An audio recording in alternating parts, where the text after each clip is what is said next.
Welcome to Future Back Drinking, brought to you by PepsiCo and Time. I'm your host, Dr. Athina Kanioura, and as PepsiCo's Chief Strategy and Transformation Officer, I believe it's incredibly important to speak with today's industry leaders about the technologies, innovations, and ideas that are certain to impact all of us. Future Back Drinking is not just a podcast, it's a journey through the now into the next. And joining me once again is my co-host, Priyanka Aribindi. Hello, Priyanka. It's so good to be back with you, Athina. I'm excited for today. Today, we are diving into design and creativity in the age of AI, the intersection of which is something that I'm personally very curious about and excited to dig in. But before we get into it, I was wondering if you could share your perspective on what's coming next here. How do we embrace the usefulness of this technology while still making sure that that human touch that, is so fundamental to design isn't lost along the way? Yeah, and that's a great question, Priyanka, because for us, human centricity has always been top of the agenda in everything we do, on how we think of the core values of the organization, how we design our products, and of course, how we design technology to support our vision within the company. So we always have a people-first agenda where AI is here to amplify and enhance human experiences, amplify and enhance creativity, and definitely not replace it. So as an organization, what we have tried to do is making sure that we give to the creators the license to create even better experiences, and where AI can be used as a very powerful tool to have this end-to-end consumer experience activation capability. That all leads us to our conversation today. We are joined here by a very special guest, someone who has had a truly remarkable career. Our guest today is Don Norman, a renowned researcher, professor, and author, widely regarded as the father of UX, which is user experience design. His seminal book, The Design of Everyday Things, popularized human-centered design principles. As vice president of the Advanced Technology Group at Apple, he elevated UX to a strategic role equal to marketing and engineering, influencing product development profoundly. Later, he co-founded the Nielsen Norman Group, providing research, training, and consultancy in UX worldwide. Norman's work continues to inspire generations of thinkers, leaders, and creators. Here is our conversation. Firstly, thank you so much for attending. This is a privilege and an honor to have you in the podcast because PepsiCo has a big design fan base. You are one of their heroes by far. So, it's going to be very exciting for all PepsiCo employees and many, many, many more. So thank you. Thank you again for making the time. Thank you for inviting me. We like to start things off with a very quick cheers. Cheers. Yes, me too. So you've spent your whole career helping people see that good design isn't about aesthetics. It is about understanding human behavior. So you've also talked about individuals, professionals focus too much on profit, speed, and efficiency instead of meaning and long-term value. So as you are designing for business, how do you balance between Horizon 1 and Horizon 2, 3, designing for business versus designing for what is good in the world? Can you give us a couple of hints? Yeah, I'm trying to move design, which I say is it's all about people. It's not about products and services. Those are still important, but it's not entirely products and services. It's things like organizational structure, running a business. Almost anything is designed. Why not policies by governments and by companies? And in addition, doing things for societal good, which requires other talents as well, because you have to work with communities and not design for them. You have to design with them or even have them build their own stuff where designers help them. So these are big changes from the way that design is normally taught. I have another emphasis too, which is designers are seldom in control. They're in the middle level of a company. And why is it? Oh, designers are so in love with their wonderful skills and they do such beautiful and wonderful things. But then they complain that they can only do what the administration or their client tells them to do. They have no say in what they're asked to do. Well, you have to move up the administration. That means you have to understand business and maybe even politics. And you have to understand how to work with other groups like marketing. You don't like marketing? Come on. You have to work with them because You build what people really need, but what they worry about is what people really buy. And they're different things. And both are essential for success.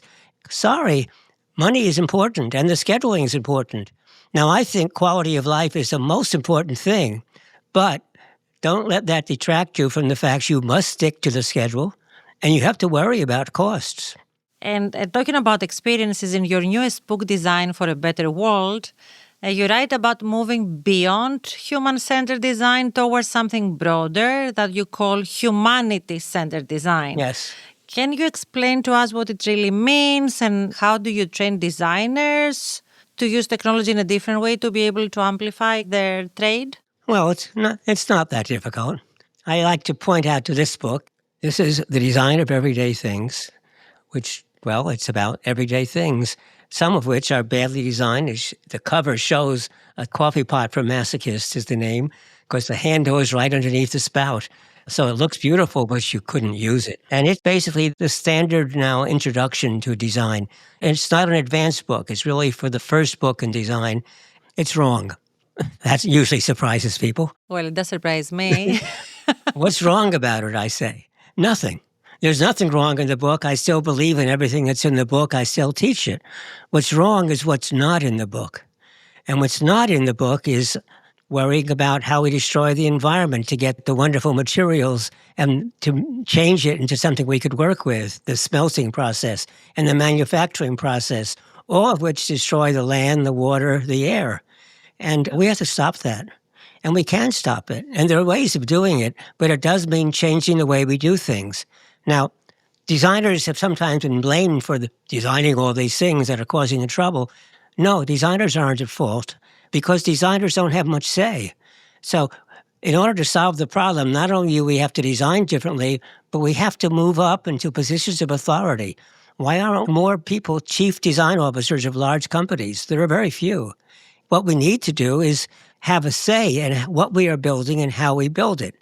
But you can't tell the company what they're doing wrong. They don't want to hear that.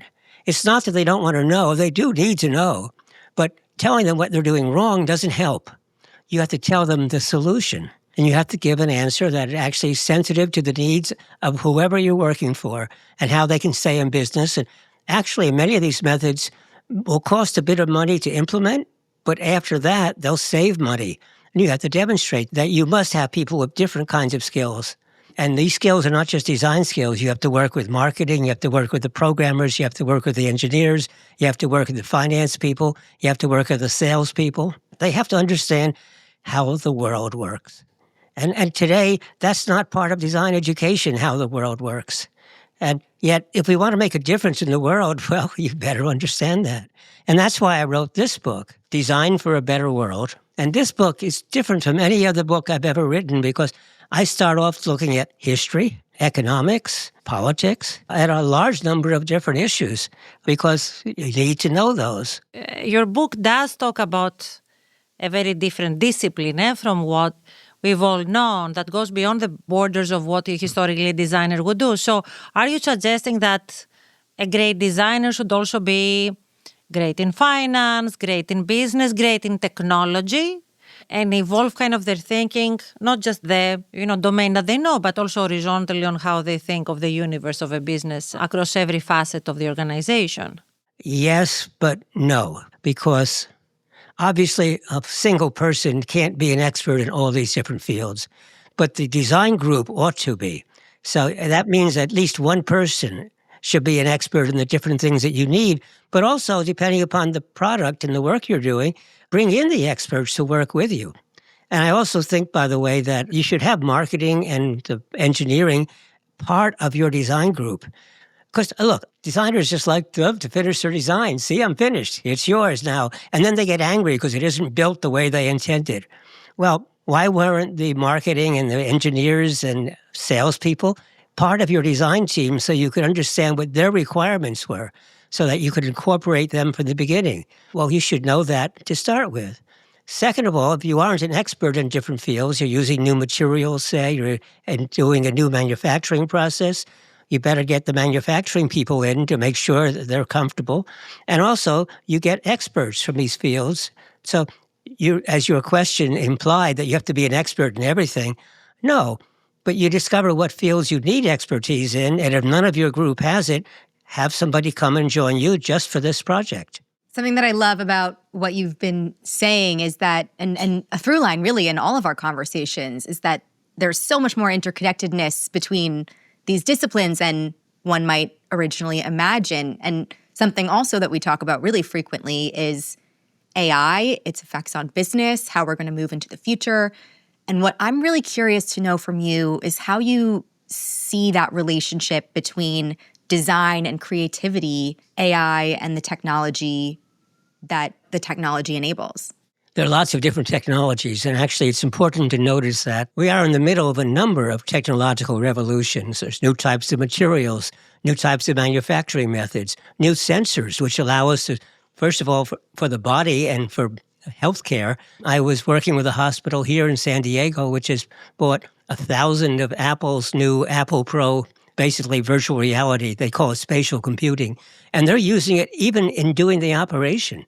So they can plan the operation and they can show just where they want to cut. And they also get medical results, heartbeat, blood pressure, right there, superimposed over the body. So they can be doing it while doing the surgery. There's all sorts of changes. And these are led by designers. And now AI, well, AI actually has been around for a long time and does all sorts of wonderful things. You know, when you get a little rectangle around a person's face when you take the picture with your cell phone, that's AI. But it's also used for doing business analyses, trying to show with lots and lots of data, it can quickly summarize it in a very efficient way. Then, of course, we have generative AI and the large language models, and I've found them extremely powerful. In fact, I'm an advisor to an artificiality conference on just these issues. This is a new life form. Really, it's a new form of intelligence. It doesn't do the way we do. It doesn't work. It doesn't think. And that's good. Just like we argue that diversity in your design team is really valuable because people think differently. Well, here's something that thinks differently. But it also remembers everything. You know, in a large company, quite often the company doesn't even know its own history. A large company often says they don't even know what's going on in the company. And sometimes they'll have 2 or 3 projects doing the same thing. They discover it by accident often. Well, the AI will know everything. And so you can ask it about it. What's going on in my company? It's really like working with an assistant. And do people worry about how it's going to make up things and so on?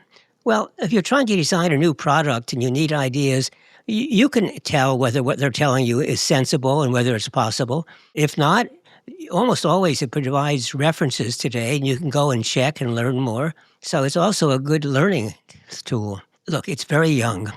And so does it have deficits? Does it have problems? Yes. But don't let that stop you, because it also has great strengths, and it can make you a better, whatever you are, a better interviewer, a better researcher, a better designer, a better manager. But you have to learn to use it. Will it take away your job? If you don't learn AI, yes, it might. But if you learn AI and are good at using it, you'll be in greater demand because it makes you better. You have had obviously a very illustrious career, starting from academia. Then, of course, at Apple, you invented pretty much the term user experience. What lessons can you share about designing for people? And what do you think those lessons can still be applied in the current era? I was at Apple at a bad period in Apple. As I tell people, I was there between jobs, just after Jobs had been fired. And when Jobs came back, he started over again. So I was a vice president, and he got rid of all vice presidents and brought his own people in. And so, yes, he fired me, but he saved Apple. But because I was there while Apple was in trouble, it actually, for me, was a great education, because when things are going well, you don't really stop and examine what's going on. It's when things are bad, you have to stop and rethink, why are things going bad? What should we change? So I was brought in at first as an Apple fellow, which meant I had no responsibilities, but could go to any place. I could talk to the CEO, who was John Scully at the time, or go down and talk to any employee. And I learned a lot. And I also got heavily involved in the business. I started to learn the business. And to the question about teams, When I started, they had the marketing team and they call it the engineering team. And so before the project could start, the executive team had to agree about two different things, the project requirements and the marketing requirements. I made them change that, so they had to agree to the user experience requirements. And so there were now three teams. But what I liked about it, it was wonderful because basically we all got a big room and everybody worked in the same room for this project. And I wouldn't even remember which ones were in which teams. Are you a marketing or are you a designer or are you a programmer? Because when a problem needed to be solved, someone who thought they had the expertise would say, I'll do it.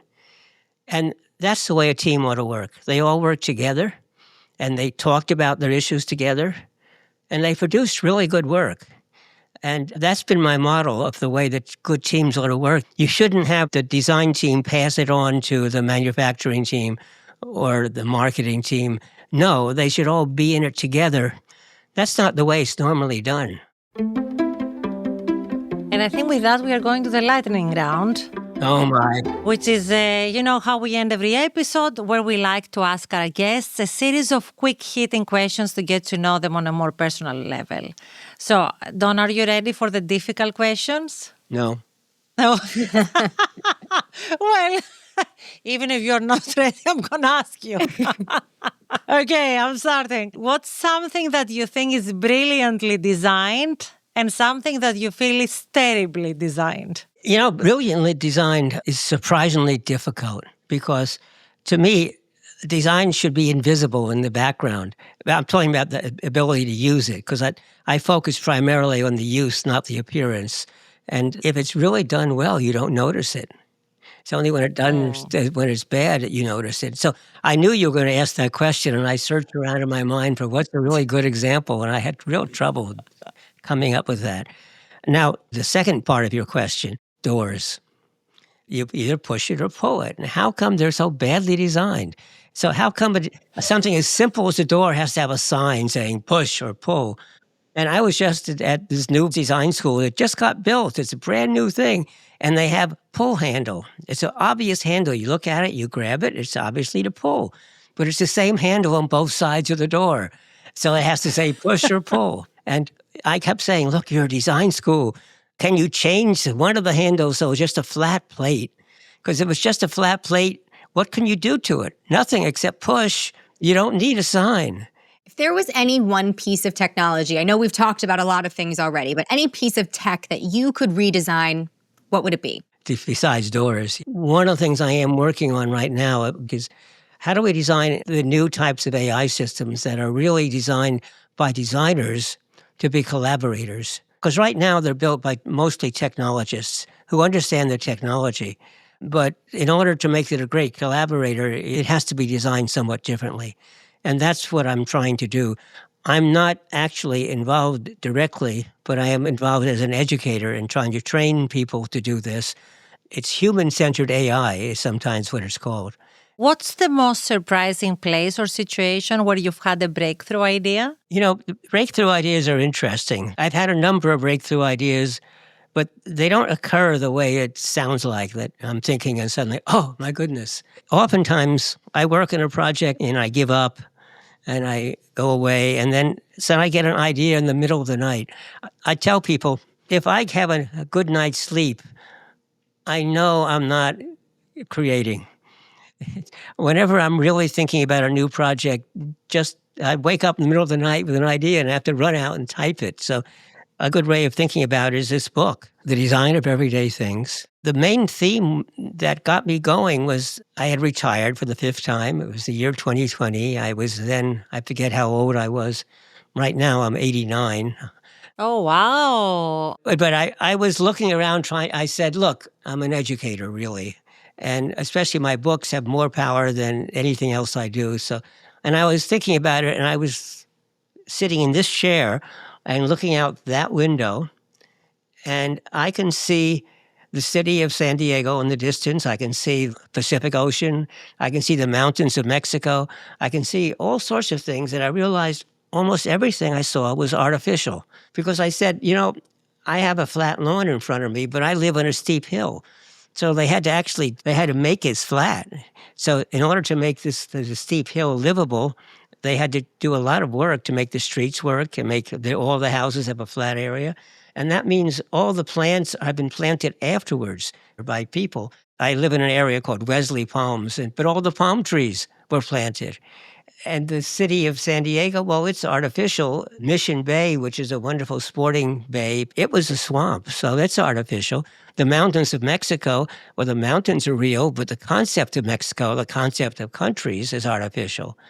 That made me stop and think about, I will base this whole book based on that.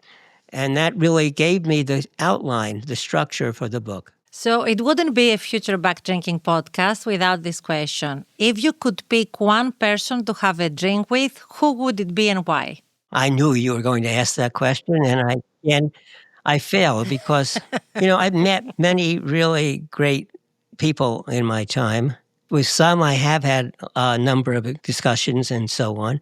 And there are times, though, where there were really influential people whose books I had read and influenced me a lot. And then one day I'd be at some place, maybe at a conference, where they would be, and somebody would introduce us and say, I bet you two have a lot to talk about. And you know what? The two of us would stand there, we didn't know what to say. You have to have a reason for talking to somebody. And so when I think of all the people who have inspired me, I can't answer the question.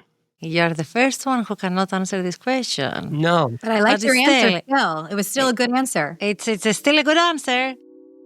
So thank you so much. This has been very inspiring and very enlightening to hear from someone who is, as I said, the father of user experience. And, they do say AI is the new UI and the new UX. So you are sitting at the heart of the transformation of all of us and the industry. So again, cheers for an amazing episode. Thank you so much for participating. Thank you.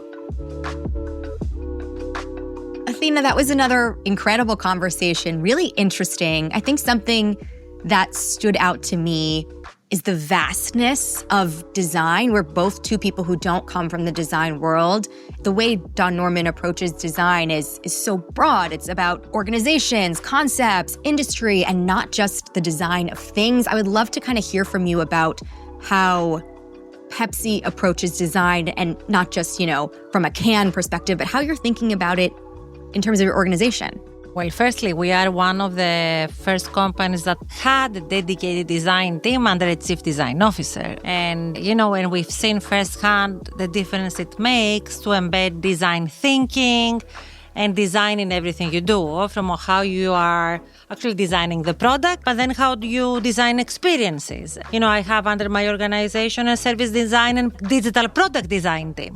So design is in everything we do. Design is in everything we create experiences for, whether they are physical or digital experiences. And I think as the world is evolving and has been evolving with the power of technology, design thinking and service design will be at the heart of everything we do in the industry. So, I cannot stress enough that, what Don said is 100% relevant for every company, everyone who wants to drive change in their organization.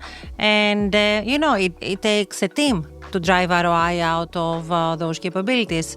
It's not just down to the individual designer. It is about bringing this broad spectrum of, again, marketing, engineering, and product development and technology people together to create those amazing experiences. I also think something that's amazing that's really stood out throughout our conversations is how kind of well-rounded everyone is suggesting that people become and how they should be to succeed. It almost is that, of course, you have your core competencies and skill sets and expertise, but it's very much encouraging people to broaden their abilities, their perspectives, their interests, and what they're willing to do at a company versus this mindset that maybe was in place 10, 15 years prior, where it was so specific and narrow and no one cared that you could do it all. They wanted you to do one specific thing. That's really stood out to me, that all of these people who are kind of pushing our world forward and us into the future have emphasized that.